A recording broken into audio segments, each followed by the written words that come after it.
You've chosen to do a podcast talk show. So here are some things you need to know about doing a talk show. First of all, be sure about your topic, your format, whether it's a pet show, a cooking show, a motorcycle show, whatever it is. Be sure that you have defined that and that's what you're going to do, okay? Don't be straying all over topic if that's not defined. If you want to have more of a open mic type of show, that's fine too. But be sure you define exactly what you want to do as far as your talk show goes. Now, there are places out there where you can find guests that will be on your show. There's a website called radioguestlist.com. And it's a free service. You put your podcast in there and that goes out to people that are trying to sell books or services or products. And if it is along the same lines as your show, then they'll contact you and they'll say, I would love to be a guest on your show. Now, I don't recommend you doing that right now until you have really defined what you're doing and you've done a few shows and you're comfortable. Then you can start going out there and getting guests, because these people that want to be on your show, they're serious about wanting to try to sell their book and they're expecting you to be professional in what you do, but they are really willing to be on your show. I signed up not too long ago. I came up with a podcast and put it on this website, guestlist.com. And I had like 25 people contact me in the first week to be on my show. So it is a great resource to find people to be guests on your show. Keep that in mind for later on. If you decide this is something you want to do, keep that website in mind, radioguestlist.com, radioguestlist.com. The other thing, talking about interviewing somebody, very, very important. Questions. What do you ask a guest who's on? First of all, you've got to do some research about your guest. Okay, find out why do they want to be on your show? Or do they have a book they just published? Can you get it on Amazon? What's the book about, obviously? What kind of education does this person have? Anything you can find out about the topic that this guest is bringing to your show, find out about it. Do your research. Also, you can ask your guest to provide you with 10 or 15 questions to ask during your show. Now, why would you do that? Some people think, well, isn't that kind of like cheating? No, it's not really cheating, because what you're doing is you're asking the guest to say, look, give me some questions so that I ask you what you want to tell my listeners. Instead of me trying to figure out what you might want to tell my listeners, this gives the guest a chance to specifically say, hey, ask me about my background, or ask me how I got into this line of field of service or whatever. Now, just because they give you 10 to 15 questions doesn't mean that you don't need to write any questions up yourself. Those questions that they give you should really only be used as a safety net. So if you get into your interview and you have your questions and you get kind of lost or you don't know what to do, you have those other questions that they gave you to fall back on. You still have to do your research. You still have to go online. You still have to write up some questions yourself.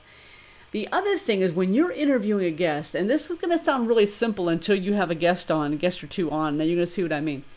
When you ask a question, be sure you listen to their answer, because sometimes when you're on live, you ask a question and then you maybe are too busy looking at to see on your paper what question you're going to ask next, when you should be listening to your guest, because you know what can happen? You're not listening to them. You're waiting for them to stop talking so you can ask another question. And they possibly could have already answered your question in their last answer. You see what I'm getting at here? So be sure that you listen, because a lot of times you can come up with better questions than anything you've prepared for just by listening to them and coming up with a question based on the last answer they just gave you. So remember to listen. It sounds so simple, but I'm telling you, when you're under pressure and you're trying to have a show and you're trying to ask the right thing, you're trying to keep the show going, the idea of listening can go right out the window. But listen to your guests. Very, very important. When you write up questions, write them up in such a way that your guest cannot answer yes, no, maybe, okay? Because you're going to be like, oh my God, now I don't know what to ask because I didn't expect that answer. Ask a question in such a way that they have to give you a descriptive answer. All right? Ask for facts. Ask for myths about whatever it is that they're trying to sell. Ask so that they have to give you answers in complete sentences, not yes, no, maybe. because you'll be through with your interview in about 5 minutes if you have all your questions based with yes/no answers. Ask for explanations about what you're doing. Also, social media, Twitter, Facebook, any of them are fantastic for promoting your talk show. Go online and set up a Twitter account for your show, for your podcast, and then start putting on there things you know about pets. Maybe great websites you know that have great pet information, or talk about things you know personally about pets, or talk about the guests you're going to be having on, and just tweet about your show. Also, you can go into a website called tweetchat.com, and put in a hashtag for, let's say your show is about pets and you want to reach people that love dogs. So for a hashtag, you put in dogs. It's going to bring up everybody on Twitter that's mentioned dogs in their tweet. And then you can go along and follow who you want to. You start following people. Those people hopefully will start following you, and you can slowly build up your following on Twitter of people who are interested in pets. Then you can go back and promote your show, say who's coming up this week, who's coming up for the month, if you have guests on. What are your topics going to be? If you're not going to have guests, what are you going to talk about? Give them a reason to want to tune into your show. Right? Twitter is fantastic for that. Facebook is too. You can make up a fan page on Facebook and have everything about your show on there. How people can get in contact with you if they want to be a guest.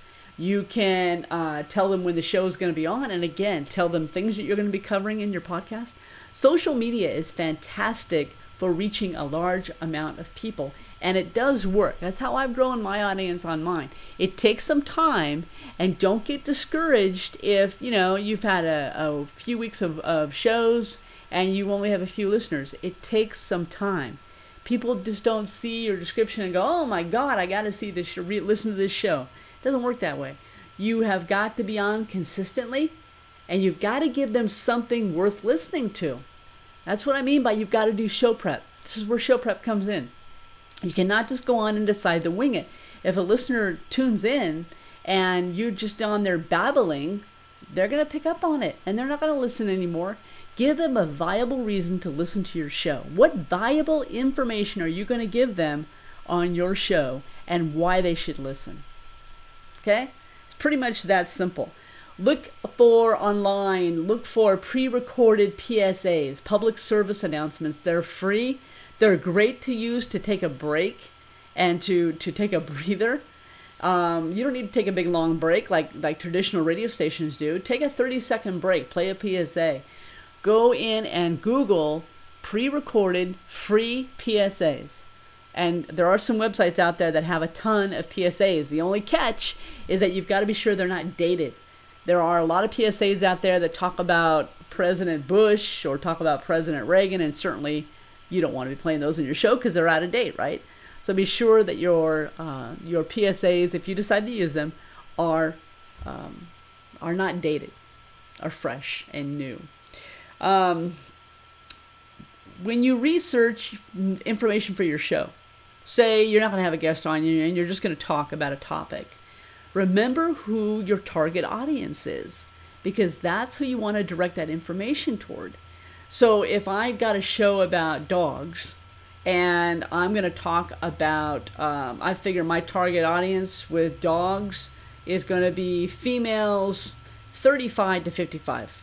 Now, that's not to say that men may listen to your show, but your target audience, the bulk of your listeners, are women 35 to 45, 35 to 55, some in there. So with that in mind, think about what would a woman in that age range be interested in. Maybe if I'm doing a show about dogs, maybe they're interested in hotels where they can take their dogs when they travel, because maybe that age group is more likely to travel. All right, so you see what I'm getting at? Angle your show, pinpoint your show to target your target audience. I gave an example in the music video that I'll give here too, like Coast FM. Coast FM in San Luis Obispo plays music for women 25 to 45. So if you listen to their talent that are on there, they'll talk about American Idol. They'll talk about Dancing with the Stars. Maybe they'll talk about Housewives of Beverly Hills, because those are the shows most likely their listeners, their target listeners, women, 25 to 45, listen or watch those shows. So you need to watch those shows so you can make a connection. The whole reason a listener comes back to your show is that you've made a connection with them. You have something in common with them, and you can provide them with information on something that they're interested in. So make the connection. Get past, I'm going to be on doing a podcast and I'm going to get on here and just talk. Have a purpose. Provide information. That's what you're there to do. And if you do that and you do it right, your audience will grow, guaranteed. Your audience will grow if you give them a reason to listen and give them a reason to come back every week. All right, it's pretty simple, really, and it's a lot of fun. You're going to enjoy it. You really are. And when you find out that your audience is growing, it gets you more enthusiastic, you want to do an even better job, it's a lot of fun. If you are looking to get into radio, this is a great training ground. You can learn what you're doing right here and then go on to radio, to traditional radio, and be ready to be on the air. That's the beauty of podcasting. That's something that I didn't have when I was in college. If I'd had, I would have had a ton of shows on the air on podcasting, just to get myself prepared to move on. So think of it, if anything, as a training ground for you and to hone your craft.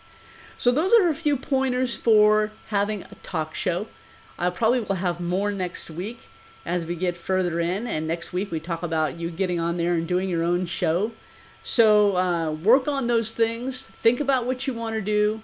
And there's another assignment within this module too that will help you kind of lay out exactly what you are going to do. I know you're going to do a great job. I can't wait to hear you. And if you have any questions, give me a call, okay? Until then, I'll talk to you later. Bye-bye.